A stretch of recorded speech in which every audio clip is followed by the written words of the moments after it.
Imagine having access to a tribe of mentors, experts in the biggest questions in tech. This is Making Revenue Tick.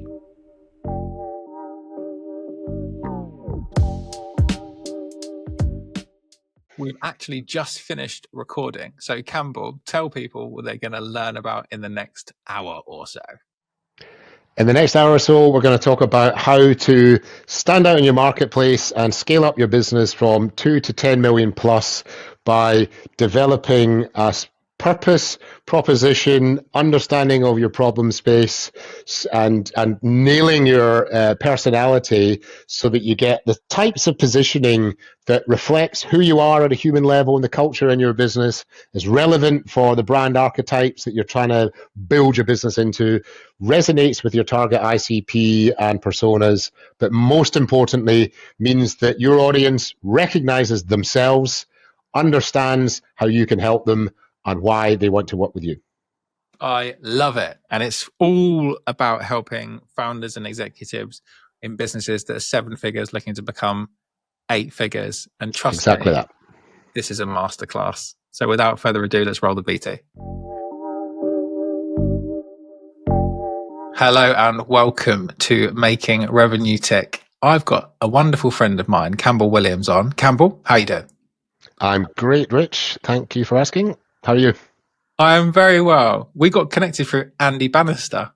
Yeah, that's right. So Andy used to be a client of ours when I was working in my sort of corporate career before going on the founder journey. How do you know Andy? We used to work together at Mitel back in the sort of early 2000s when we were both certainly younger. I'm not that grey, but I was definitely less grey, less beard, maybe a couple of kilograms less as well. But none of us are getting any younger. But yes, it's amazing how quickly time goes by.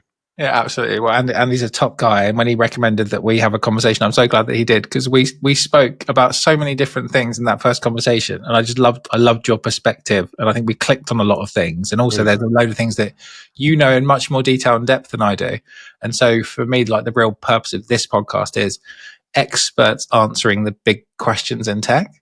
So, what's this big question that we're going to answer for people? So the big question for me is, how do you scale up, and stand out, or how do you stand out and scale up from a sort of low sort of 7 figures, 2 million, 3 million, up into sort of 10 plus? Yeah. That journey from 7 figures to 8 figures, it's a really tough one. It requires, significant changes in the way the whole business operates, but specifically the sort of commercial side of things, the go-to-market, the customer-facing engine. You can't just keep doing the things that you were doing previously, and even if you tried, you couldn't scale those things properly. Mm-hmm. So it's quite often it's a big speed bump on people's journeys. Yeah, amazing. I love it. It perfectly aligns to like my ICP, which is, pre-seed through to Series B businesses who are all in that transition point. Often by the time they actually want to go and hire maybe a head of sales or a founding AE, they're probably into the kind of 3 to 5 million kind of range. Or if they really want to start building out a go-to-market team or launching internationally, it's probably like the 10 plus. But this is a really, really, really hard part. After you've got through that incredibly difficult bit of being the founder, doing all of the sales, then you need to start professionalizing it. And I'm just wondering, if we talk about that earlier stage of the journey from 7 to 8 figures, what is it you love about that founder-led transition point that we're going to start to talk about today? It's one of the most profound periods of change that any business is going to have. It's quite ironic that when you going from 20 to 50 million isn't anything like as profound a change. It's more scale, but you're already a pretty sophisticated business at 20 plus 30 plus million. Doubling that, it's typically just doing the same but more thereof. You've already got a growth engine, you've already got a sophisticated implementation, delivery, support, infrastructure, technical underpinnings, etc. Yeah. Whereas when you're going from that sort of call it 2 to 10 plus, I know a lot of those businesses that's maybe 10 guys. Not every business is the super sexy startup that's only a couple of years old that's already taken investment. Some of those businesses have been around for a while. Mm. It takes a lot of companies like 10 plus years to get to 5 million, and then they decide, do you know what? Now I need to maybe raise some money. Now I need to accelerate my growth, because if I really want to sell this business for something, substantial and life changing, Yeah. then I've got to get to meaningful scale, and that business can't rely on me and just a couple of guys who I might have started the business with a long time ago or even quite recently. And when everybody's used to working as a really close knit team, then bringing other people in is a challenge. And you're used to having guys whose roles are what I think of as kind of broad but shallow. You'll have people who, well, I'm one of the techs, so I do pre-sales. I help write proposals. I also do a lot of architecture. I help do delivery, and I'm kind of third line support because I sort of help build the platform. Yeah. But by the time you get to 10 plus, it's like, well, you can't do all those jobs as one person operating at scale. Yeah. And the same thing holds true on the sort of customer facing side of things. The CEO can't close every deal. Marketing has to become more strategic and intentional so that you're going after the right types of business. And that's another thing that's often quite a big change, is that when you're on the journey to, from 5 figures to 6 figures to 7 figures, you're probably taking every deal that comes along.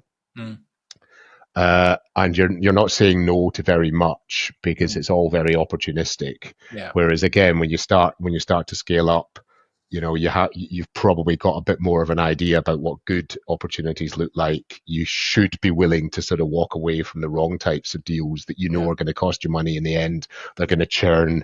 They're going to be disruptive. Whereas earlier in your journey, that's a little bit of a challenge to walk away from things. It's true, isn't it? Because if you're a founder and you are the one who's doing a majority of the sales, when you get in very busy periods of delivery or working in a specific strategic initiative, those fundamentals around the BD and the marketing and just actually speaking with new potential customers drops off.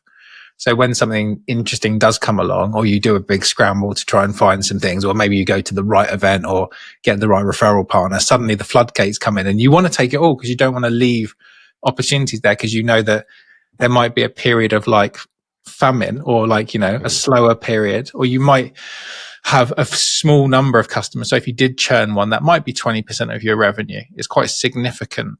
And I just want to, like, when you're thinking about the mindset of a founder who's going like and I love what you touched on around, this could be an older business who's now going like, now is the time. What's some of the mentality that you've experienced of that founder who wants to go on this 7 to 8 figure journey? I think the first mental hurdle is understanding that they have to change. That you can't keep doing what you're doing, even though it's been successful. Often, I find that a lot of those businesses plateau. Perhaps they found getting from 2, 3 to 5 million okay, but it's after that. It's even within the 2 to 10. Getting from 5 to 10 can be the most challenging bit of all, because they've realized that if they're the lead salesperson, then that just doesn't work.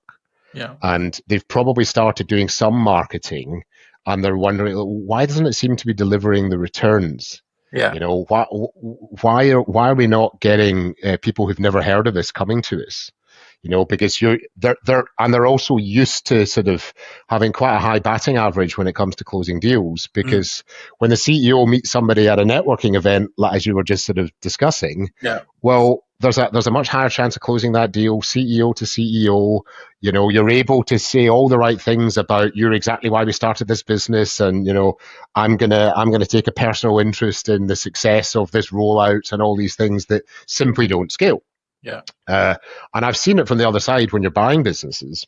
So again, I've bought about sort of 20 businesses in that sort of range. I've diligenced hundreds where deals didn't get done.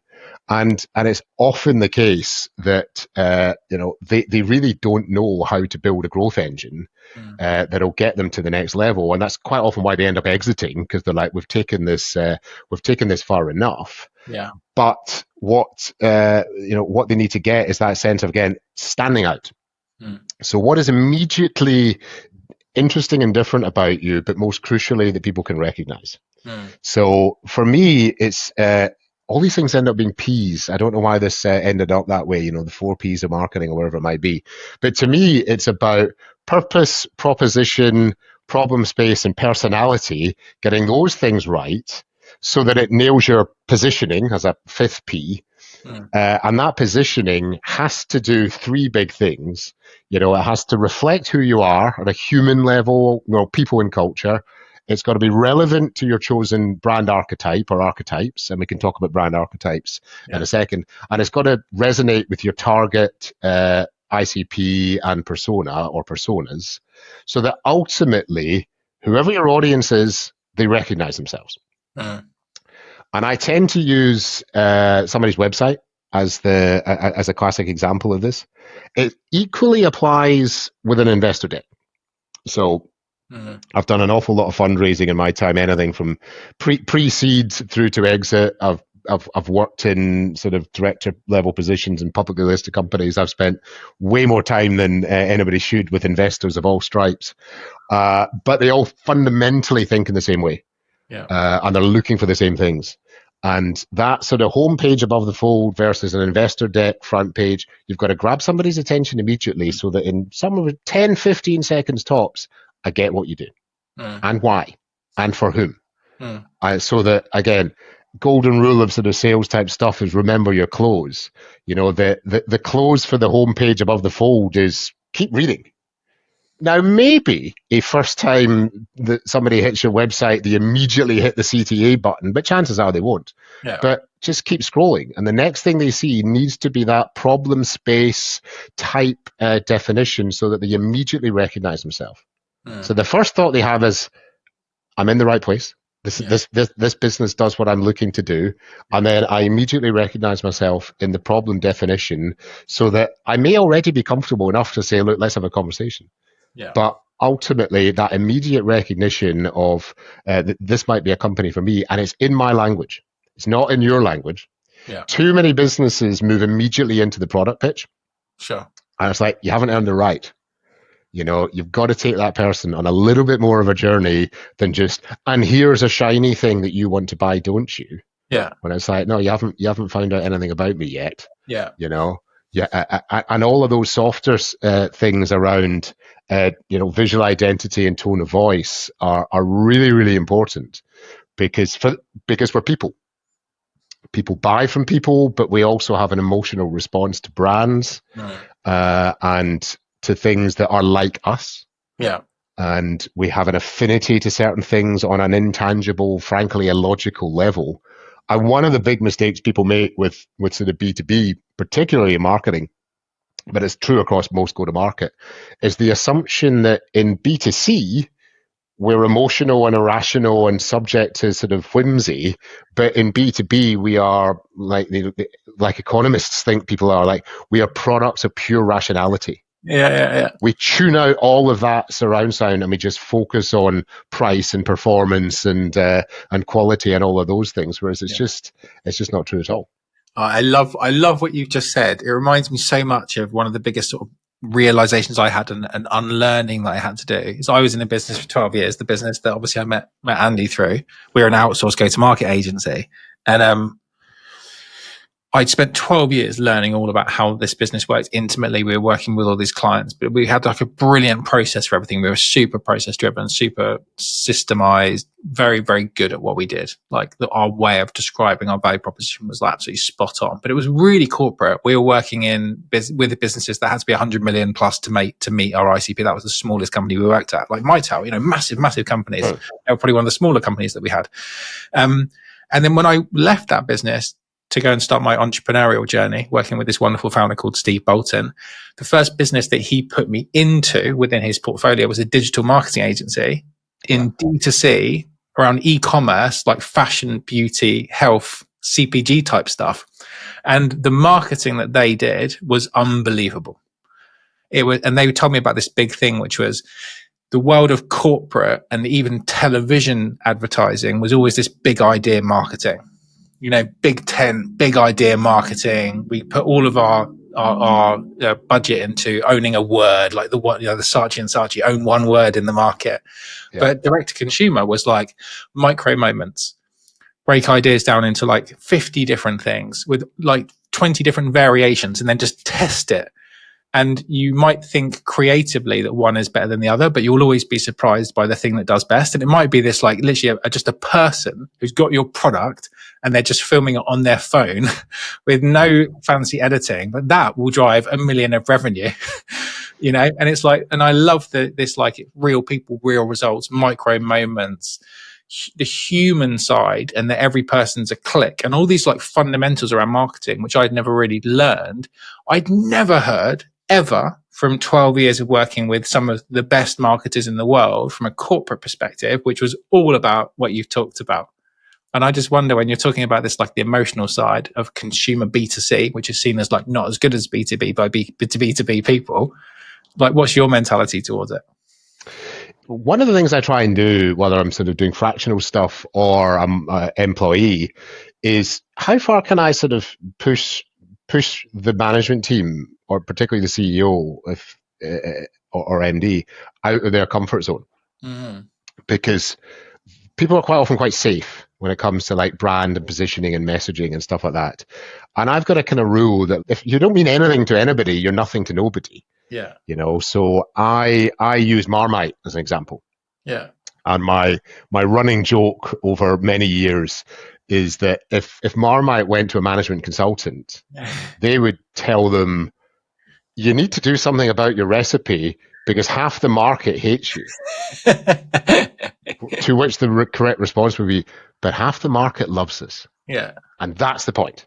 Yeah. Now, I'm not saying be 50-50, but I would rather be a bit bolder with what you're doing and saying, so that if 80% loves you and 20% hates your guts, that's a way better place to be than 100% don't care at all. Yeah. And this is where things like brand archetypes come in. I don't know if you're familiar with brand archetyping, but it's a fascinating area. It's based upon Jungian personality archetypes that have been sort of retrofitted for marketing. So there's 12. I won't go into them. Those 12 are actually families. If you've done advanced stuff, there are 60. 5 in 12 buckets, but I won't go into any of them. And I've got well-defined methodologies for sort of, I call it frame and reframe. Do a card sorting exercise for like, how do you think you're positioned currently, and then what do you want it to look like? Yeah. Nobody has ever said we're perfect. We'll just move everything across. So we take these cards, as I say, I've got all these cards. Like the Rebel is one of them. Yeah. I'll use that one as an example because it's really easy to understand. That if you are a new disruptive business, challenger brand going after an established sector in a new way, then you probably ought to have a bit of rebel to you. Think Apple in the 80s, right? The famous Ridley Scott directed advert, echoing 1984. Yeah. Now, Apple's always interesting with brand archetypes because they could arguably be at least 3 of them, and they've evolved over time. They're now much more like the ruler type, the king type archetype because of how big and all powerful that they are. But they've still got that sort of rebellious streak to them, despite being enormous, despite being way bigger than all of those old PC competitors back in the day. They've still got that sort of rebellious streak. Yeah. So it's like, I quite often use things like that as a lever to be saying to people, well, if you agree that you have to be a bit more of the rebel, well, your tone of voice has to reflect that. The content and the messaging you put out there, maybe you should be a little bit irreverent or a bit spiky. Maybe you should be poking fun at the old way of doing things, perhaps. And that's that people go, oh, but what if not everybody likes it? It's like, screw not everybody. Right? A couple of people might not like it, but other people who really wish that somebody had come along doing things better will love it. Most people haven't got loyalty to billion-dollar software businesses that aren't right for their size or market or whatever it is, and they'd love somebody new to come along, poke a bit of fun at them, and so on. And we can all probably think of lots of examples of where that has been a successful path. But it requires a bit of a leap of faith. It requires a bit of boldness. And we also see the other side of it, right? We've all been, as consumers as well as in B2B, we've all gone to a website and gone, oh, no. Immediately, we haven't read a word yet, and we go, no, it's a bit cheap and dirty. Yeah. That's not high end enough for me, Gov. Yeah. This already feels a bit grimy, and I don't want to associate myself with being one of their customers. Equally, the flip side applies as well. When you are looking for something quick and dirty, and something's all beautifully, high production values and looks expensive, you bounce immediately because, again, it's not right for you. Yeah, 100%. And that's where it has to be, relevant to the brand archetype, but it also has to resonate with the ICP. It's not good enough to go like we've absolutely crushed the branding and the identity and the tone of voice and the proposition if it doesn't matter a toss for the people that you're actually trying to communicate. That's where you get marketing for marketing's sake. And I see this, we've all seen this, where like you go, wow, this is a beautifully executed brand, but it doesn't work at all for the sector that you're in or the personas that you're trying to target. And I'm sure some design agencies very proud of their work. But somebody needed to get hold of them and explain, no, that is just completely wrong from a positioning perspective. Yeah, like it's so fun, isn't it? It makes me think of Computer Associates. It was like my first project when I was a lead generator working on CA, and I loved it. I was like this. I got really into it. But their marketing tagline was "Unify, Simplify, Believe." I was like, what does? And you went to like Wang Towers in Ditton Park. And it had like these giant "Unify, Simplify, Believe" banners, and I was thinking, I don't really know what this means. But I can imagine they paid a hell of a lot of money for it. Yeah, and it just leaves unify what? Believe in what? Believe, I have beliefs. But exactly. But it's the thing we were talking about before we started recording about the art versus the science. Yeah. And this is where it's one of my favorite parts of the job is like, how do you blend that? Yeah. How do you add some pragmatism to the process? Again, as I said, I've got about a dozen methodologies that I've got for doing this, or at least a dozen things I hit on. Again, it was one of the most fun things moving away once we exited a business that I co-founded a business that went from not to 100 million, 5 to 500 people in 5 years, 19 acquisitions, total chaos, learn loads. I'll share a few stories about that later on, no doubt. But to then sort of working for myself, small sort of growth agency, helping people stand out, scale up, sell on, was having to codify our own IP. So that you could actually build something that you could take to different clients and different sectors and different spaces and apply it all in a sort of meaningful way. But like one of the first things I look at, we develop purpose, we develop positioning and branding and all of those things. But again, fundamental questions like, are we making market or are we taking market? And people pause and they think about it and they go, I think I get it. And then explain what I mean. And it's like, well, making market is where it's something new. Nobody knows that they can buy this thing. It's not an established product. It's not an established market. Versus taking market is the exact opposite. There is already a large market out there. You see loads of businesses in that space where it's like, guys have been in that industry for 15, 20 years. And they think, we can do it better. We'll start a business that will do it better. They're often resellers or service providers and stuff like that. But the market's already out there. There might be faster growing sections within it, but fundamentally it's a big and established market. You cannot have the same marketing and go-to-market tools for both of those. And I've had to explain to people that quite a lot, that like, if you think you can just do inbound when you're making market, well, what clicks are you paying for? Yeah. What SEO are you optimizing for? Nobody's searching for the thing that they don't know exists. Kind of by definition, you've got to go, which is why it's, you're making a market for yourself. You've got to go out and get it. You've got to be on an outbound posture. You've got to be much more thought leadership, much more education orientated, much more event orientated, probably longer sales cycles. Whereas on the other side of the coin, if you're taking market, It's faster turnaround, quicker sales cycles. And again, a previous business, we got 50% of our inbound new logos came from our quote tool, because what's a better buying signal than, can I have a price for configure something said? That's about as good as it gets. Now, you immediately know that that's going to be price sensitive. We had some clever technology that meant we were almost always one of the cheapest in the marketplace. But it then starts the conversation, and then the telemarketing guys are then, why are you looking for this service? Oh, I'm moving office. All right, well, did you know we did all of these other things? So it's helping to start a conversation, but you're taking market that's already there. Someone has gone into Google, price for blah, blah, blah. We've come up because of good SEO and good PPC. The landing page has got an appropriate CTA, which in this case is a quote. I want a price. And then it's been properly followed up by my team who know what the heck they're doing. But also they've bought into, the brand and what we do a little bit as well, because chances are they're going, I like the sound of this. I'm not going to immediately ask for a price. Let me just have a quick look around the website. Yeah, this all looks really cool. Right, go. I'm happy to have a conversation.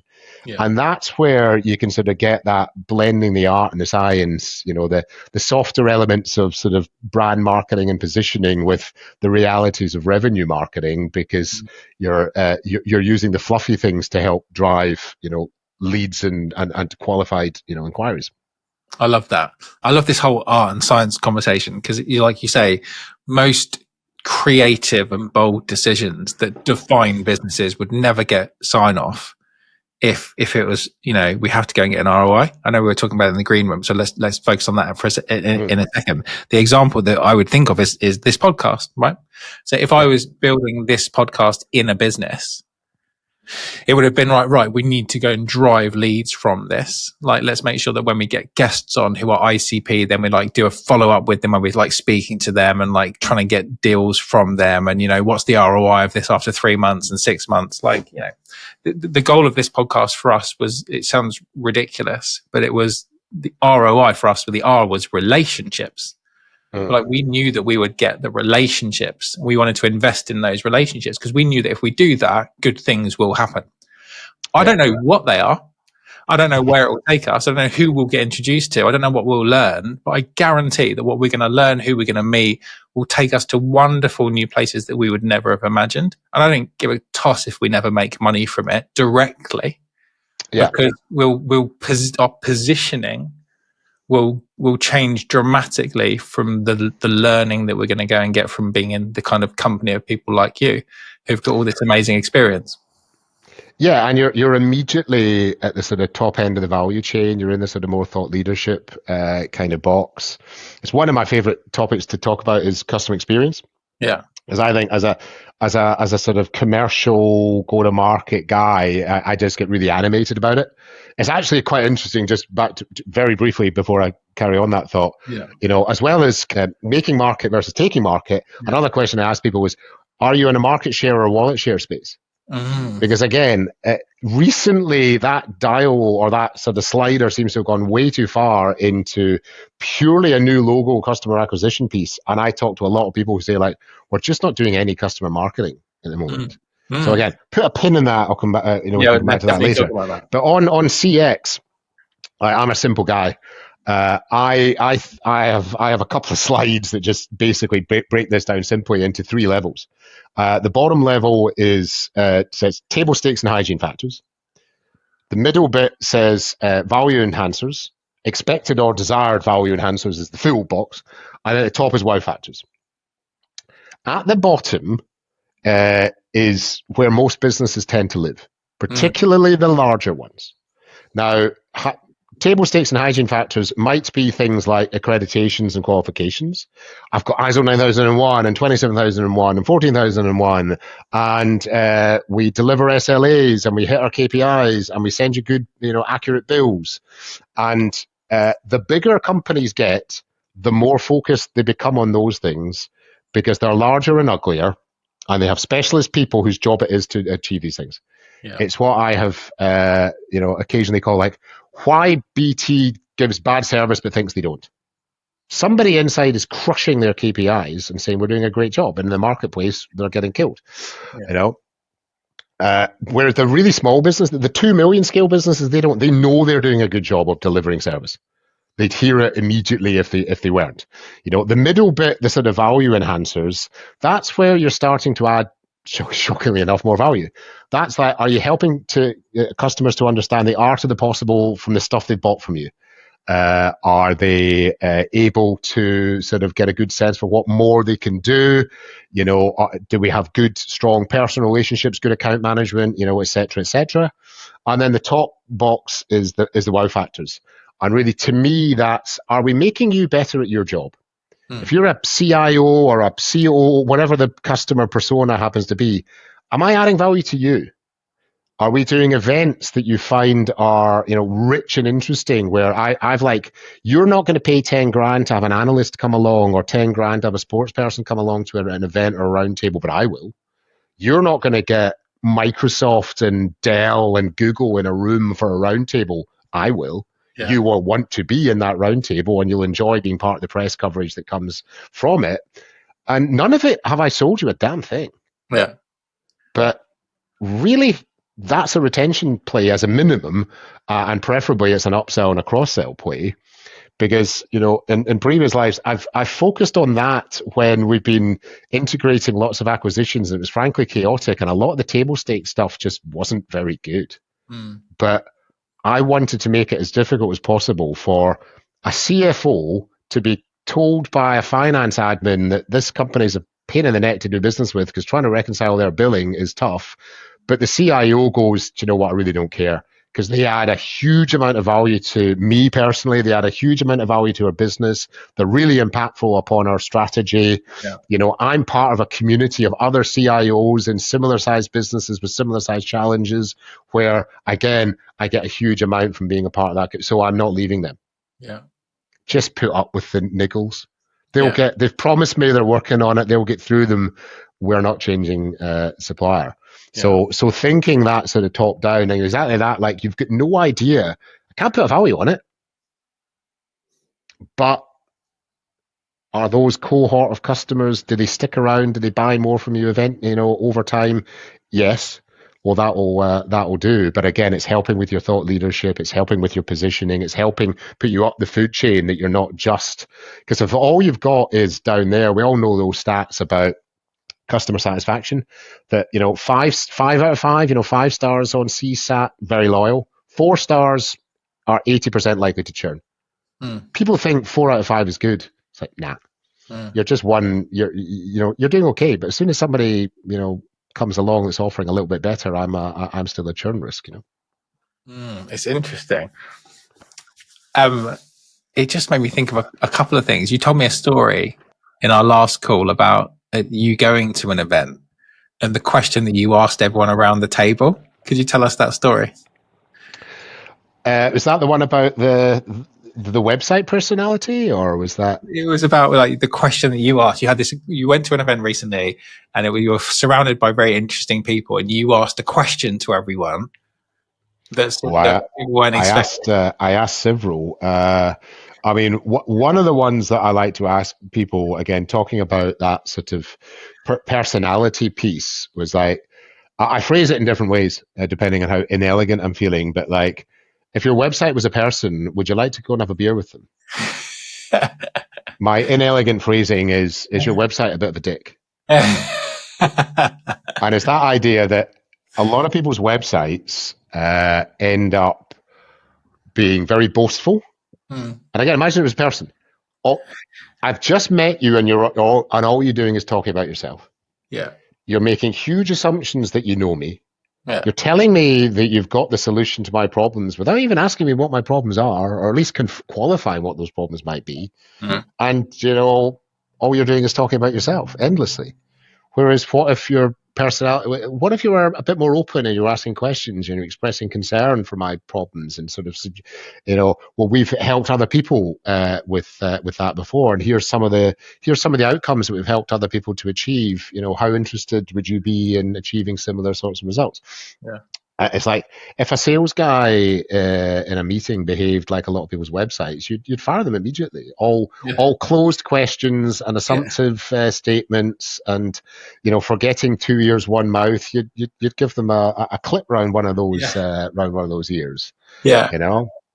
And equally, the other thing I quite often ask and did ask in that room is like, one of my little pet peeves is when people are looking to hire at very senior level, C-suite level, like must have 10 plus years of industry expertise, but not looking for strong transferable skills and the stuff that's really hard to do. Yeah. Like I can probably learn your industry in a couple of weeks, couple of months, or anything I might need to know. Really hard to learn how to sort of raise a lot of money, buy a lot of businesses, integrate a lot of businesses, exit that business successfully. Oh, and also grow the damn thing as part of the journey and develop it and evolve it from 2 to 10 to 50 to 100 plus as I've done in the past. And again, I ask people a simple question. Do you think your marketing would be better if A, it was quicker and easier to understand by a broader cross-section of people in more diverse job role persona type places? Or would you think it would be better if it was more complicated, more detailed, more esoteric, only understandable by people with deep product and technical expertise specifically pertaining to your own industry? Yeah. No, there are occasions where the latter can be the right answer. If you are selling a super techie product to a super techie audience in one specific industry, that might be all it has to be. If that person also happens to be C-level and has buying authority and budget, then that might work. For everybody else, it's the former. Yeah. And again, one of my Campbellisms, I've got the T-shirt, is you are not the audience. And I use this to try and sort of calm more heated, what can be quite heated conversations. That, like, again, a lot of tech businesses are started by tech guys. Mm-hmm. So they think, they will say, I want lots and lots of detail. This is what I'm trying to tell people, that their website structure is completely all over the place. Yeah. And like, if your website is 50,000 words long and 5 levels down in the nav, they don't believe me when I show them the analytics that no one's looking at any of those pages. So you're just talking to yourself. Yeah. It should be pyramid shapes, not a huge fat rectangle. Yeah. But they think because they want reams of detail, so must everybody. And it's like, I'm not saying don't give people detail. I'm saying you don't need to put all of the detail on the website. Yeah. They can be interested and ask for more. Yeah. My rule with websites is think trailer, not film. It's a teaser. You want them to go, I'm interested. Tell me more. Maybe be a little bit disappointed there's not enough information, but you've definitely excited them enough that they want to get that information. Some people want to put the whole film up there. Yeah. And some others want to put the whole shooting script and the storyboards and the behind, like way, way, way too much detail. Whereas like, you want to be the trailer. You want to give them enough information to be like, this is my kind of movie. I'm excited. I'm seeing all the things I want to see. Somebody now come and sell me a ticket. Yeah. Yeah. And that whole "you're not the audience" point, it applies in lots of areas. I've had people, gone through, rebranding sort of exercises and, color palettes and visual identity. It's all there's a lot of science that goes into the psychology of color. Yeah. Only to be told I don't like green. I've heard my wife doesn't like green. A lot of people are offended by green. I had another one that anybody who's ever done web development will know fine well. You spend a lot of time getting the right images and getting those images to match the color palette and everything else. That spent days selecting the right images for a website. And one of the directors, the customer, said, I don't like beards. Take out all the beards. And we're like, and then we showed them the final website and they're like, the beards are still there. Yeah. I wanted you to take out the beard. And we're like, oh, we thought you were joking. No. Take out all the beards. So all of a sudden, we've got to go back and spend days again selecting not quite as good, because we weren't selecting for beards or not for beards. You're just going through reams of different iStock type websites, only to be told, I don't want beards. It's like you've now made the product worse because of a really niche personal preference when you weren't the audience, in the first place. This was actually an uber techie business where about 90% of their target audience were not just beards, but quite long beards. Yeah. And quite a few of them had sandals to go with it. So it would have fitted with their audience, but a personal preference was getting in the way of what they were trying to do. I love it.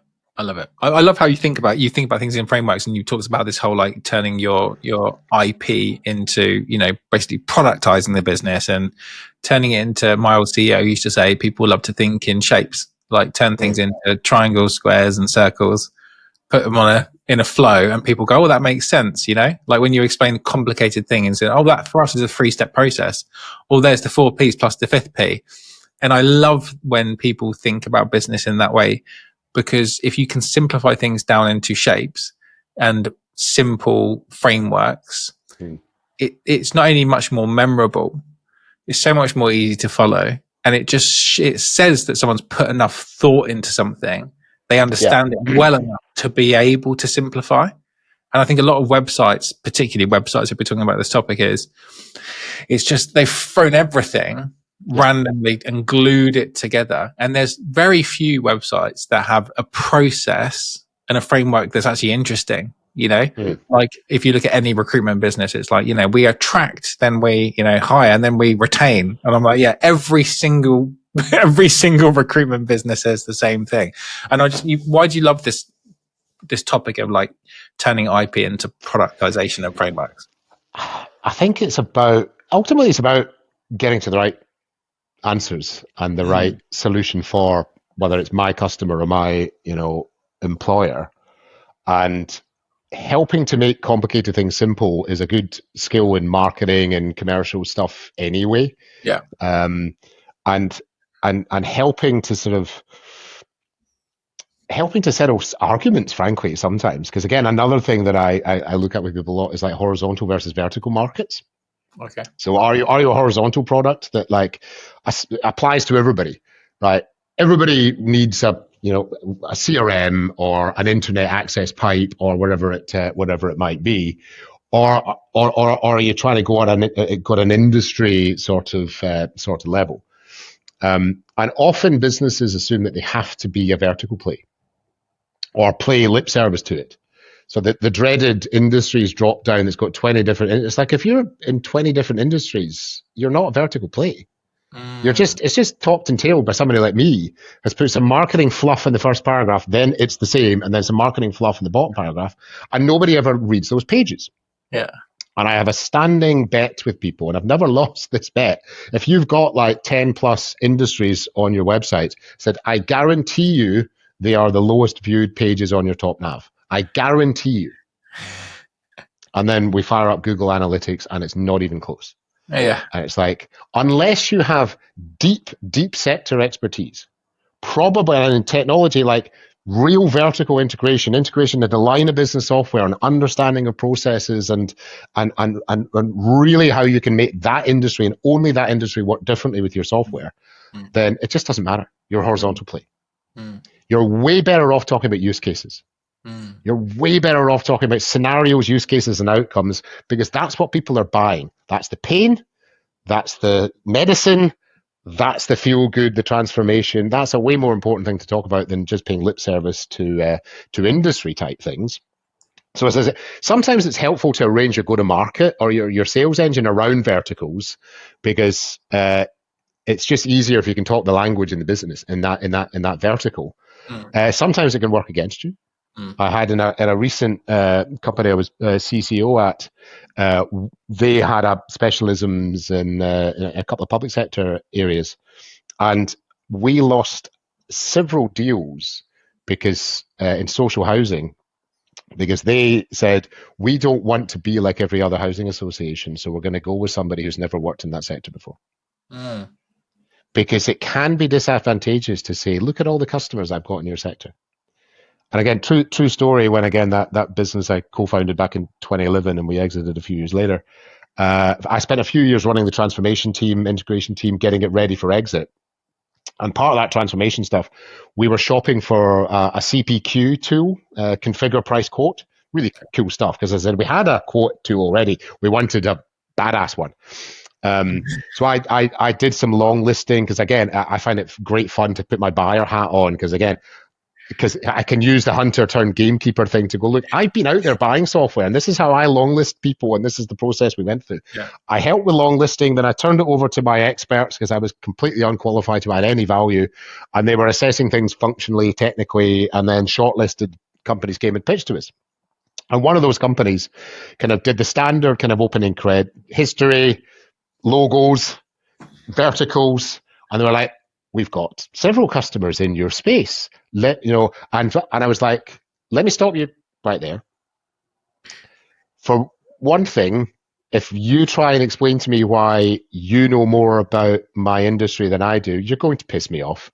You're going to make assumptions that are wrong. But fundamentally, like, I know that guy and that guy really, really well. They're really big competitors. I don't want to be the same or just as good as them. I want to be better than them. Yeah. But you know what? Come back to your other slide with the industries. What are Ferrari doing with a configure price quote tool? Because the top end of B2C luxury retail, that stuff could easily end up downstream a couple of years later in B2B tech. I want to be ahead of it. Yeah. So don't tell me what you're doing with other with my industry. Tell me what you're doing with other industries and how you can help me be the best and the most unique. Not that you can qualify the word unique. I hate it when I do that. But tell me how I can stand out from the crowd. So again, getting that vertical thing can be quite nuanced. Whereas I recognize use cases and scenarios like that's the problem I face. I don't recognize, are you in this industry? Yes, I know all your problems. Yeah. Okay. Chances are you don't.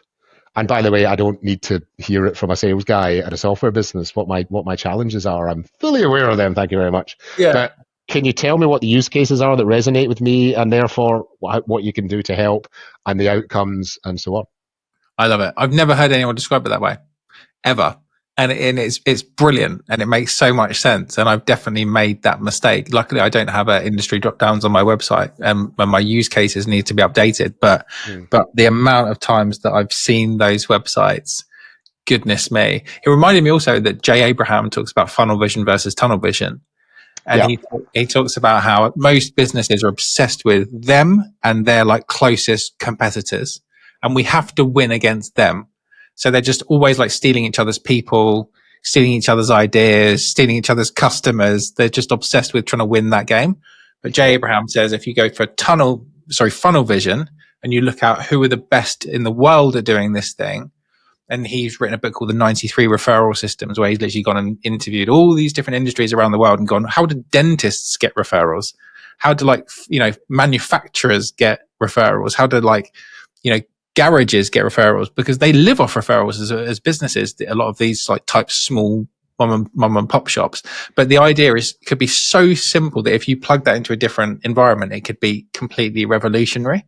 And the idea that you would go, oh, what are Ferrari doing is brilliant, because it's the same way you're going, well, if I could get Ferrari's brand marketing person to come and do a workshop with us, we will learn things that all the sales trainers and marketing consultants that go around the industry and charge big bucks to go and teach us stuff.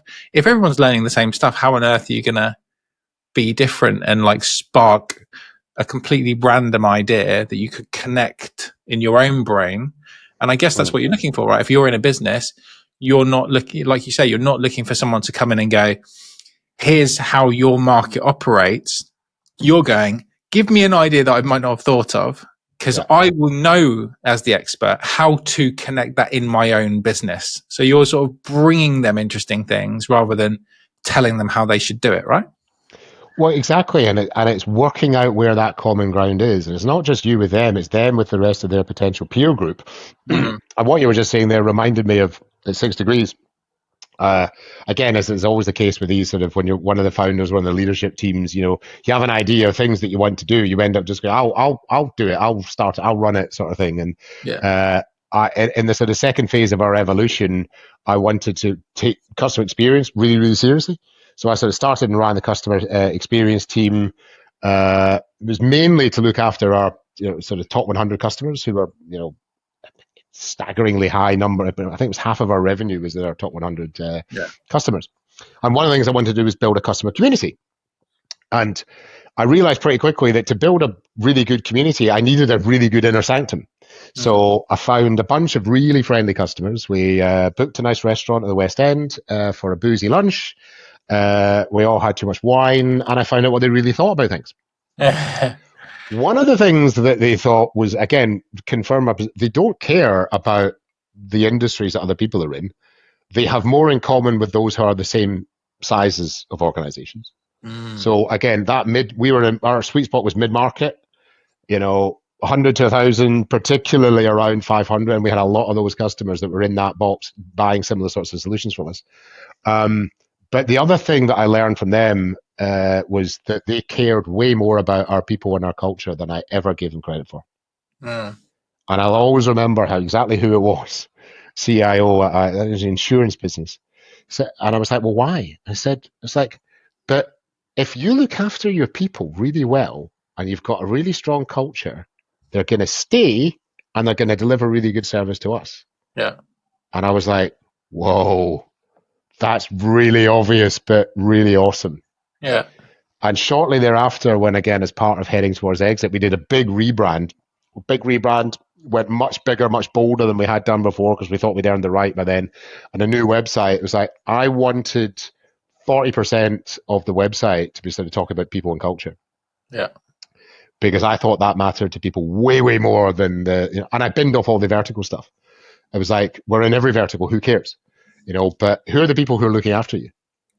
So the About Us video became all about our people, not all about our products. And I think that's one of the things, again, trying to get the balancing right between three things, CX, PX, EX, customer experience, product experience, employee experience. A lot of product businesses obsess only about the PX side of things, and understandably so, right? It's their IP. They think it's the most valuable thing they've got. I've worked in a lot of businesses and worked with a lot of businesses where they're kind of, maybe they're more of a reseller or they're packaging up other things, and it's like they have to lean much more heavily on the customer experience. So it's like but they both, and in fact all three, profoundly matter to your customer and your prospect. Just talking about the product piece is not enough. They are evaluating, well, how do you onboard me? How do you look after me? Are your processes robust? Who is your team? How do you do service management? They don't really care that much about account management because they know that just means sales. The same account manager. I'll be your account manager. I don't care. You're just trying to sell me something. Who's my service manager? Who's my customer success manager? Who's going to help me when there are problems? Yeah. The CX matters at least as much as the product experience. The product working and doing what it was supposed to do when I bought it is like, that's hygiene factor stuff, right? Yeah. The minimum expectation I've got is that the damn thing works and that you patch it for security when there's a security threat and so on. Yeah. And actually the employee experience, so that you can tell me that you've got, really high levels of loyalty in your stuff. Again, most people just focus their marketing on the product experience. Slightly better at the customer experience and quite often very little on the employee experience. To me, marketing we should be better at internal marketing anyway. But I loved it at 6 Degrees when it was like, when people would tell me they just loved the brand and the culture and being part of that journey, even though it was chaotic. Yeah. And you've got to have the right people for it as well. That we used to say that to people quite openly at interviews, was like, if you're if you're used to quite a sort of quiet space where nothing much changes month to month, let alone week to week or day to day, don't come and work here. We're doing lots of M&A, we're buying businesses, we're integrating businesses, we're doing crazy stuff, we're running really, really quickly. So you've got to be willing to embrace that. It's going to be the most exciting journey you ever go on, but it's not going to be easy. And again, along similar lines to something that one of your podcast guests had talked about, of like, I've also seen occasions where we've made the mistake of hiring the person from the large corporate. Yeah, 100%. Because you're trying to bring that process sophistication and maturity, and you just watch. They go a little bit Inspector Dreyfus dealing with that, and we're Inspector Clouseau. Because like, what do you mean you haven't got established processes and systems and maturity and standards? And it's like, no, we're making the stuff as we go along. We're changing the wheel on the car driving at 70 miles an hour on the motorway. You know, you've got to have the right animal to embrace that. You know. Yeah, absolutely. I think it's such a key factor. One of the biggest criteria that founders who know what they're talking about ask me is we want someone with some stage experience. You know, like we're on this 5 to 10 million journey. We'd love someone that's been there before, because they know the patterns that they're going to face are going to be much higher. Whereas if you're going, we are a identity security management company, so we want to go after someone from like CrowdStrike. I'm going, well, you're trying to not be CrowdStrike. You're trying to take on you're trying to take them on. You have to be a bit different. I was just wondering, so you said something at the start, which is about the 4 Ps, and then you said that which lead to the 5th P of positioning. I imagine that a lot of businesses start by asking, what is our positioning? So they start with the 5th P. And I'm just wondering, in your experience, what are the things that they're missing? Positioning is a great topic. And again, one of the bits that I haven't talked about that's the most fun for me is doing the sort of market analysis, particularly the competitor analysis. Okay, yeah. Because you really have to take a 3-dimensional view on positioning. It's what you want to send out there, but it's also how are you regarded and where do you sit in the market landscape? Yeah. Because ultimately the positioning has to lead to differentiation. Might not be full USPs, because there's a golden rule in life. If you are genuinely unique and you have a product or a thing or a feature that nobody else has got, you better make the most of it, because if there's not other people in that market within a year, you're in the wrong market, right? Nobody follows a new product if nobody buys it. So if you are successful, you will have bigger and uglier competitors very soon. So it's differentiation on softer as well as harder things is crucial. And that, as I say, I love the competitive positioning piece, because as I say to both customers and employees or employers, is like doing that exercise of looking at maybe half a dozen of your closest competitors and a couple of other people in this sort of tangential peer group, and then benchmarking you against them. I guarantee you, nobody will ever have done that in your business. I never did it in any business that I was part of. I said, but you know who does? Prospects. So how you stack rank side by side in the same moment when somebody is doing the classic Googling and long listing, and because again, when I've been long listing suppliers, I ask for referrals and I talk to people I know. I'll ask a question on LinkedIn, but I also do some Googling. Yeah. I'll look for some lists of the top 10 agencies in whatever it might be.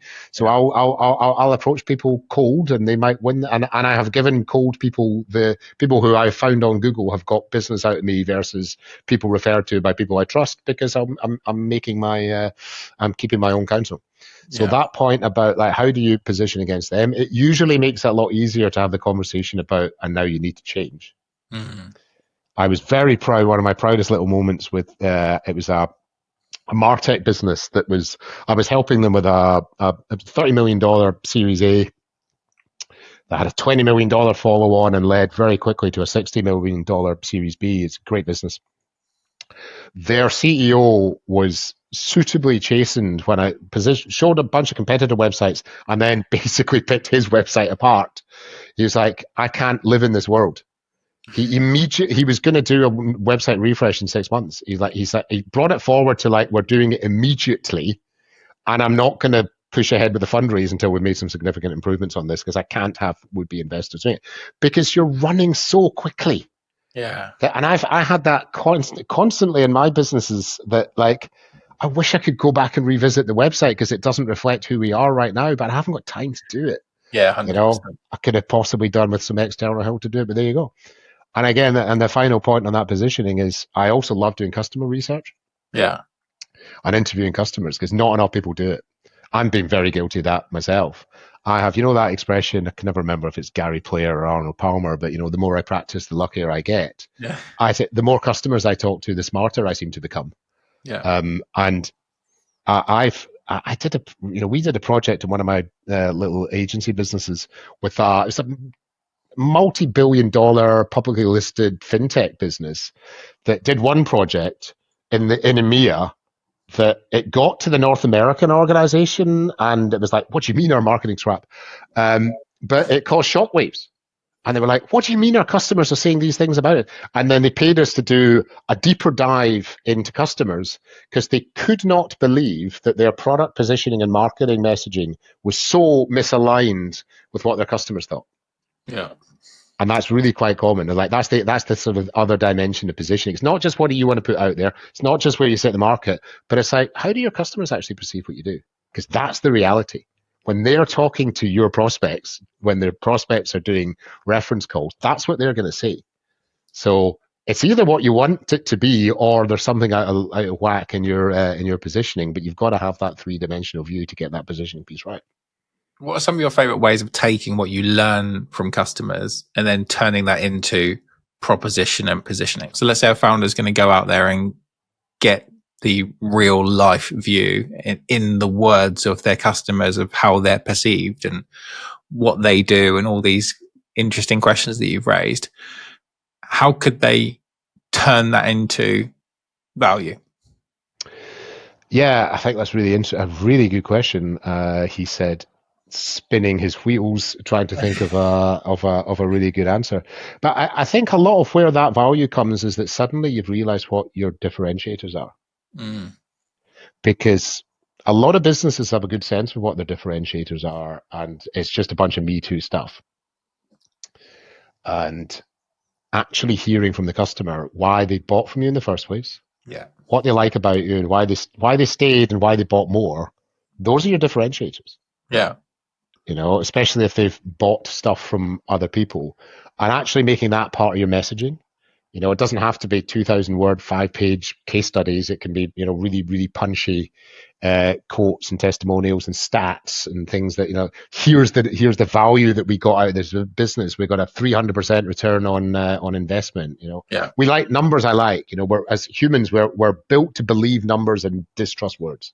Yeah. So big call out numbers, I'm always a big fan of in pitch decks and presentations and so on. But it's helping you to crystallize what your value is in the customer's own words. Yeah. Because again, quotes and case studies, I hate it when I have to make them up because the customer says, "Can you just make something up?" Because it's like the stuff I wrote down when I was interviewing you that you actually said, that's way more real than I can ever come up with. I'm a pretty good writer, but you sound like you. Yeah. You sound honest and sincere. And if other IT directors of similar size businesses are facing similar types of challenges, well, then it'll resonate. They'll recognize themselves. It's back to those R's again. So it's trying to take those little nuggets and crystallize it into something that makes the messaging powerful and relevant to those audiences that you're going after, so that they recognize themselves. Yeah.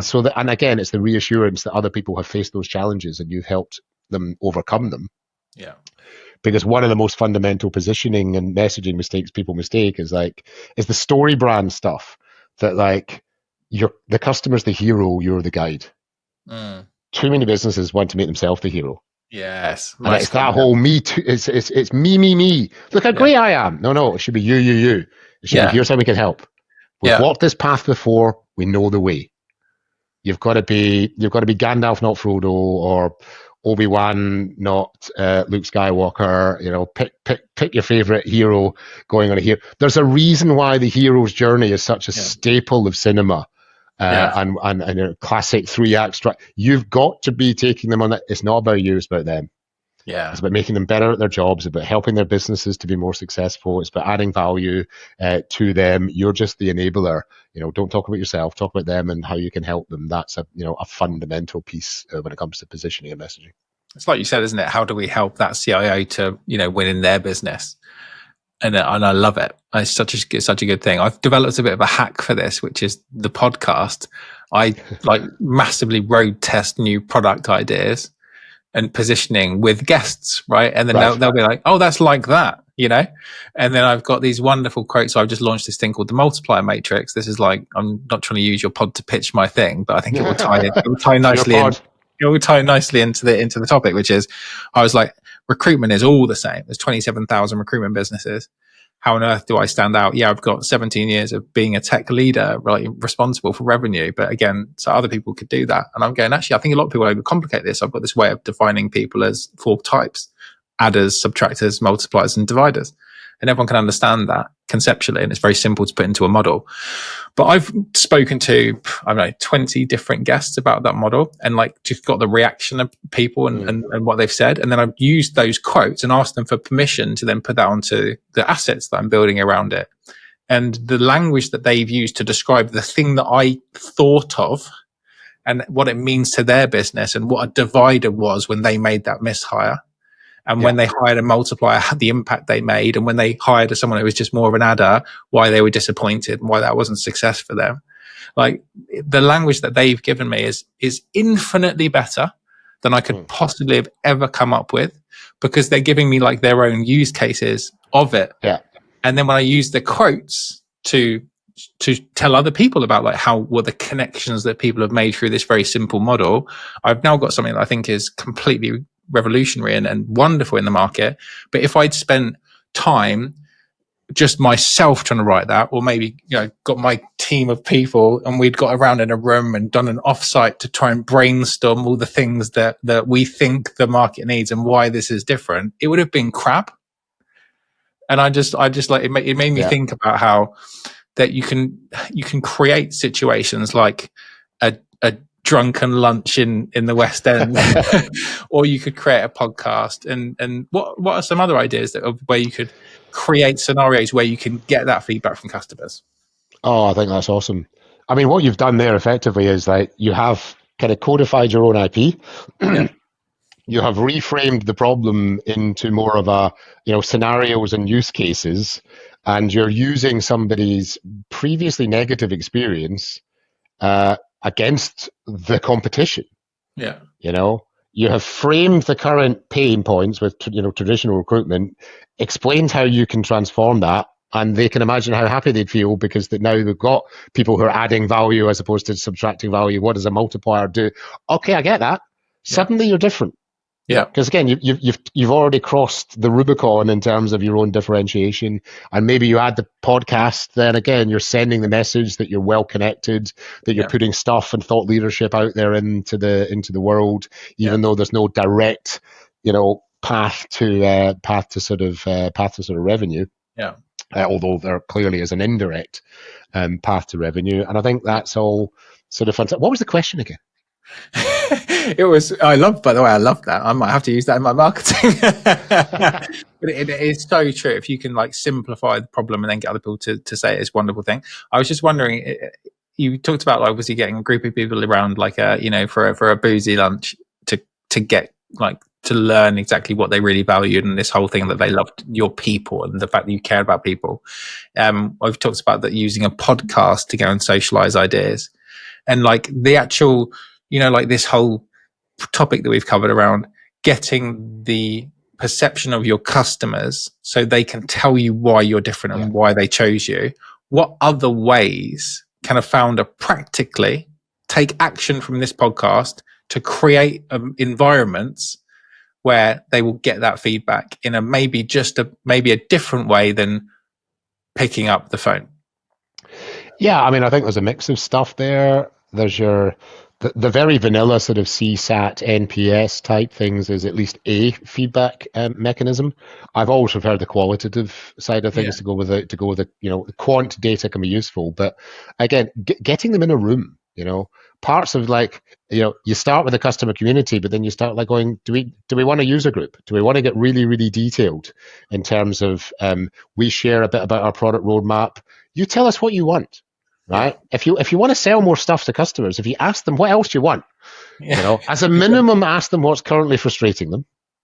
Because again, like classic software development world, like the devs don't understand the bits that are hard to use because they wrote the back end code. They don't use the front end. Yeah. They're driving the back end. They've got they can't think the way a user thinks because they know everything about how the software works.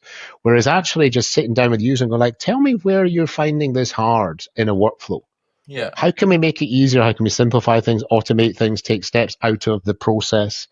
You know, and it's all the way up to like, there's a really interesting example. I don't know if they ever did it because we sort of, the founders exited the businesses shortly after this conversation, but we were sort of starting to roll out ServiceNow.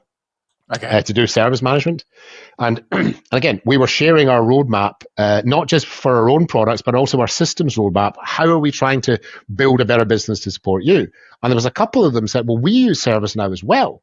One of the things it can do is integrate to other ServiceNow platforms. So we could integrate our ServiceNow with your ServiceNow, so that if we can raise a ticket directly onto your system and potentially push things the other way, that we've got real-time visibility in our service now without having to learn how your blooming portal works, that we can see where a bit of the network might have gone down or whatever it might be.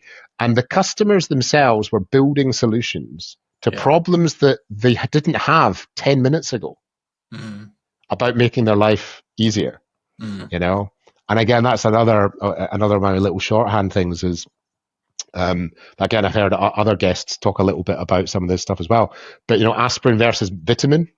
Yeah. You know, pain relief versus well-being. Yeah. What's your take? Well, my take on that is quite simple, is that well-being is for happy times.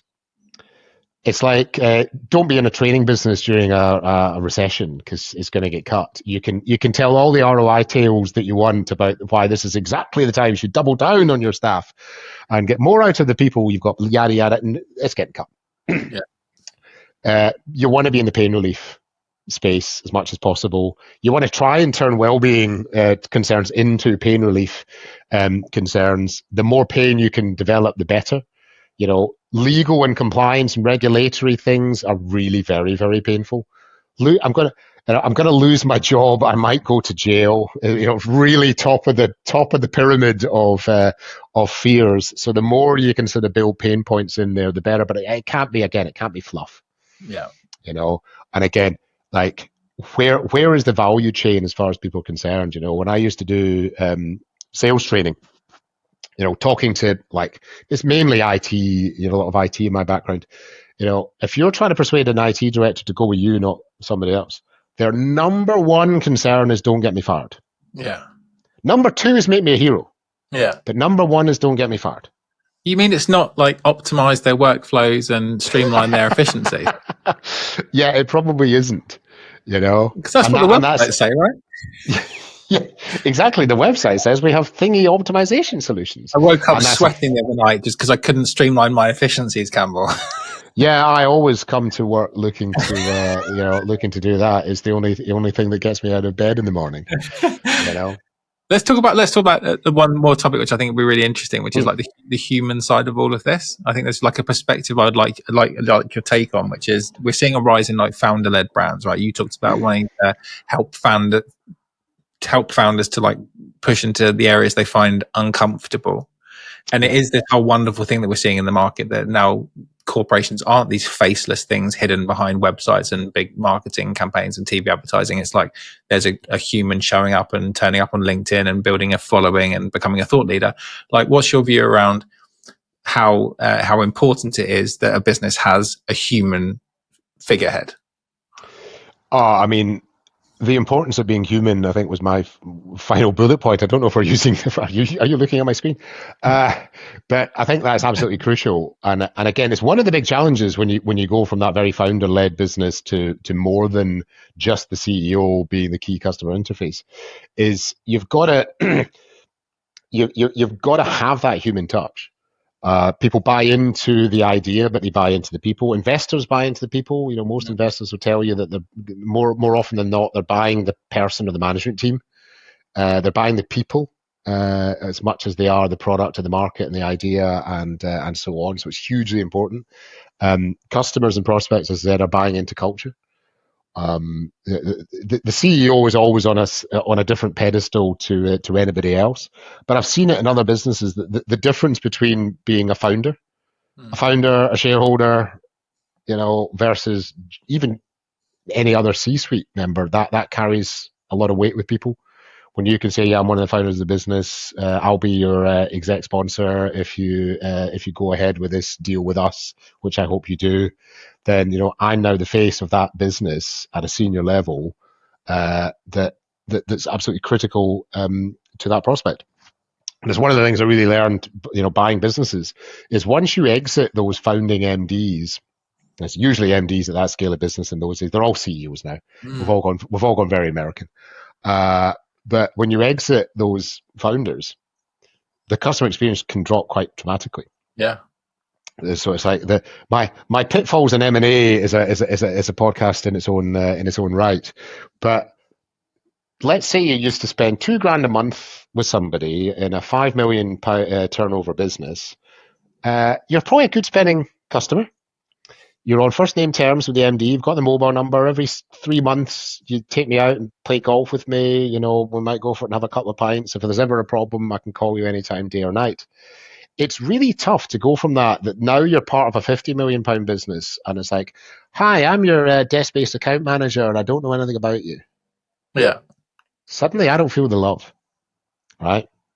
Because it's like one of the things I've learned from doing a lot of churn analysis is price is the reason people tell you that they churned once they've already churned. Not feeling the love is why they really churned. Yeah.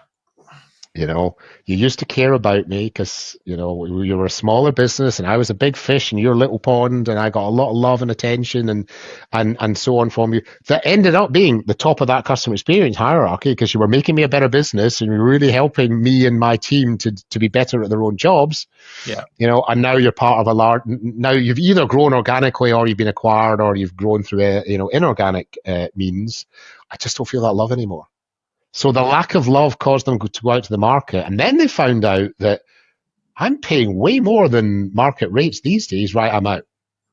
And a smaller, more nimble, like you were when you were 10 guys and 2 million turnover, and really sharp on your pricing and your service delivery, I'm going to go back to that, to the small business again. Yeah. So again, that's all that part about the maturity of the business as you go from 2 to 10 to 50, that you've got to replicate back to the human piece. You've got to get that human connection. You can't just be a person in a call center that you're calling up for problems. Otherwise, they're going to churn. Yeah. You know, if that human touch disappears, then, you know, the inevitable end of contract, goodbye, and you can have all the win back teams in the world you want. If they're not coming back for a 20% discount when they've already, you know, left the building. You know? No, it's like trying to save someone who's handing in their notice by offering them the, a pay bump. They're always going to churn in 6 months, right? The data's clear. So I'm just wondering, as a finishing point, Campbell, because we could definitely talk again. Maybe we should do another podcast. For sure. Is say, let's say that you've got someone who is an executive or a founder, or maybe an investor and a PE who specializes in this part of the market, who cares about taking businesses from 7 to 8 figures. What's one piece of advice that you would give someone so they can start to move in the right direction? I think a lot of the stuff we've already talked about is a big part of those things. So I'll give you an answer that might sound counterintuitive. No. Patience. We all know the stats that sort of CROs and sales directors are being exited every 18 months. Yeah. That's the average, which means there's a lot of people who are getting 3, 6, 12 months, never mind 18. Yeah. I'm a simple guy. I have a long time ago, I stole it from somebody else, the sort of rule of 6 and 18. It's the same for new sales guys as it is for new channels. I learned it in channels, actually. It takes 6 months to get them to the early stages of productivity, but it takes 18 months to get them fully powered up. It's ended up being basically the same for telemarketing, for SDRs, as it is for BDMs. I have genuinely seen people think that they should be expecting return on marketing and return on sales in less than 6 months, despite their sales cycle being that. 100%. And further to that, again, another piece of advice to recognize is recognize that there's a marketing cycle, that there's a nurture period. There's a period, Google call it ZMOT, ZMAT in American speak, zero moment of truth. Do you know moments of truth? No, I've heard it. But you heard it. God, showing my age. My dissertation at uni was on customer relationship management, when that was an idea, not software. Okay. It was what they were talking about in the Harvard Business Reviews. One of my favorite things back in those days that I wrote in 1997 was Moments of Truth. It was coined by a guy called Jan Carlzon, he was the CEO of Scandinavian Airlines. And a moment of truth he described as every single time that anybody working for Scandinavian Airlines interfaces with a customer is a moment of truth. Okay. It is the chance to enhance loyalty, joy, etc., or 10 years of brand loyalty can disappear like that because you get it wrong. Yeah. A little bit grumpy, a little bit whatever it might be. Those are moments of truth. Zero moments of truth is the idea of, unsurprisingly from Google, that people are Googling you and learning about you before they even speak to you. Yeah. Right? You know, in recruitment, when was the last time I interviewed somebody that I didn't do a bit of internet stalking? Looking at the LinkedIn profile, sticking, and then like, oh, you got a Twitter hand, right? Let me see. I have walked away from people because their Twitter handle was a psychopath. So it's like, don't care what your CV says. I've stuck you in Google and I'm running a mile. Yeah. You know, Yeah. but we do a lot of research way before we even interact with somebody that we have got. You can do some marketing automation to manage it, but fundamentally you don't know. Yeah. But the nurture cycle can be 3, 6, 12, 18 plus. I've seen it be 18 months from somebody coming to an event to I'm ready to buy from you now. Yeah. You know, and we talked about this back in the day of like, well, there might only be, pick a figure, 6% of your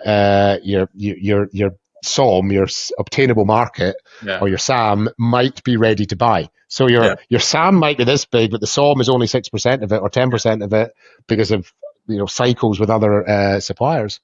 Yeah. You can't just ignore them and hope that they'll remember you in 4 years' time when the next cycle comes up. You have to engage with them and keep them warm and keep them warm and keep them warm. Yeah. And then the clock starts on the sales cycle. And then even then, I've had people expecting sales guys to deliver, close new leads within 6 months, when it's like, in the public sector, it was like, even once you've got the yes, it still takes 2 to 3 months to get the goddamn payment made. Because that's just how long these things take. So there is a patience that's required here. And the other reason why it was really important for me to sort of codify my own processes for these things is like there's an order that things have to be done, but there isn't a blueprint. Again, another pet peeve. Hopefully you've never put this in the job ad. But you see, the person who's got the blueprint for growth, like there's a thing you can just photocopy and go, oh, if we just do these things, toffee biscuits, we're just going to grow the business. Yeah. It's just not how it works. You've got to do all of those other things we've spent an hour, a lot more than an hour, talking about. That's it. And no two answers are going to look the same. And if they do, be afraid. Yeah. It's why it's like, again, one of your other guests who'd, founded and exited 2 businesses and was now in his 3rd. It's really hard to do this stuff once successfully. Yeah. Incrementally harder to do it twice, and insane to have been successful 3 times. Yeah. But I would guarantee he's not doing exactly the same things.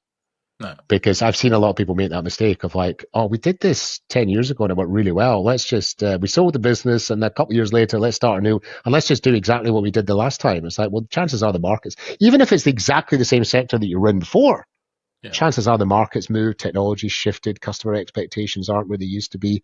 But it's really hard to say I'll do exactly what I did in an old business and transport that into a different industry with different customers and different buying behavior and just step and repeat. It's a lot more nuanced than that. And sometimes it takes time.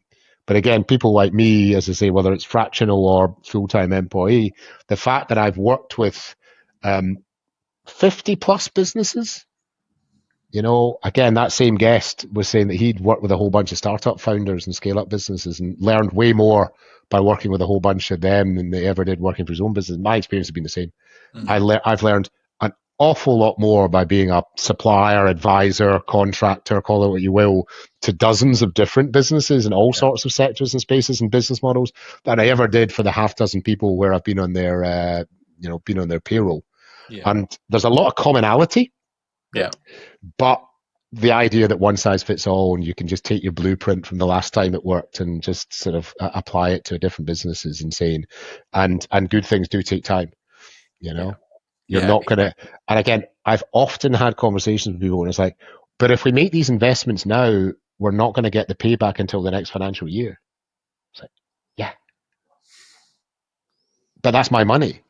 Yeah. It's like, it's a very different conversation if you're talking about, investor backed, not your capital, versus the owner managed business where, do I invest in next year's growth or buy a Ferrari? Yeah. That's the conversation. Those lifestyle orientated businesses, it's, well, I could build an extension in the house, or I could hire a new C-suite guy here and a couple of new salespeople to invest in growth in 2-3 years down the line. Again, that's often a reason a lot of businesses plateau, is they go, look, I'm happy running this business. This is making me nice money. It's all I want to do, yada, yada, yada. But those are often the trade-offs. It's like, you're going to have to make less money next year in order to grow the following year.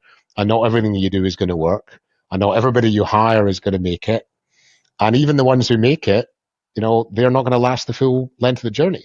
Yeah. That broad and shallow guys will end up needing to become deep and narrow, and it might mean that the guy who was a huge part of getting you from 2 million to 10 million just can't scale. And you're going to and I've had a lot of those conversations myself. You're going to have those heartbreaking conversations where it's time to go. Yeah. And I've known a lot of CEOs I've worked with where they've had to change their entire management team, often at investors' behest. Or they themselves will be exited. Yeah, it's like, you need to now bring in a whole new bunch of leaders because you're in the 8-figure box aiming for 9 figures. You're in big boy club now, but your management team is an SME management team. So you're going to have to make some hard choices. We think you can still make the journey, but you need a hell of a lot of support, and you've got to have the humility to accept that changes need to be made in your leadership team. But you're still great, and we still believe in you. Here are the changes that you need to make. Yeah, 100%. I love it. Good man. Well, look, Campbell, thank you so much for your insights. It's been fantastic. If someone wanted to actually speak to you about their own business challenges, what's the best way for them to get in contact? Best way to get in contact, I mean, I'm quite easy to find. There aren't that many Campbell Williamses around. I'm trying to be better at LinkedIn, trying to do more on LinkedIn actively. But yeah, Campbell Williams on LinkedIn, dead easy to find. I'm always happy to help. I'm always happy to have conversations. Again, one of the things we've talked about before is that there's a certain karmic thing when you're sort of, working for yourself or running a very small business, that, you help somebody, pass a lead to somebody, give them some free of charge advice, then something good seems to come up. It's never the same person, but something good seems to happen as well. So all of these conversations and virtual coffees, I'm always happy to help. And I love nothing more than just, even if I never end up working with them, but seeing businesses that I've helped on their journey flourish is great, because that's what ultimately we're all here for, is to be part of building great businesses that are roaring successes in the sort of UK tech scene. Here. What a wonderful time to end, and what a wonderful moment. So, Campbell, thank you for your time. It's been a pleasure. To everyone else, we'll see you on the next episode. Thank you for listening. And if you enjoyed this conversation, we've got a newsletter called Growth Magnet on LinkedIn, where we take the best insights from all of these episodes and turn them into bite-sized format for you to enjoy.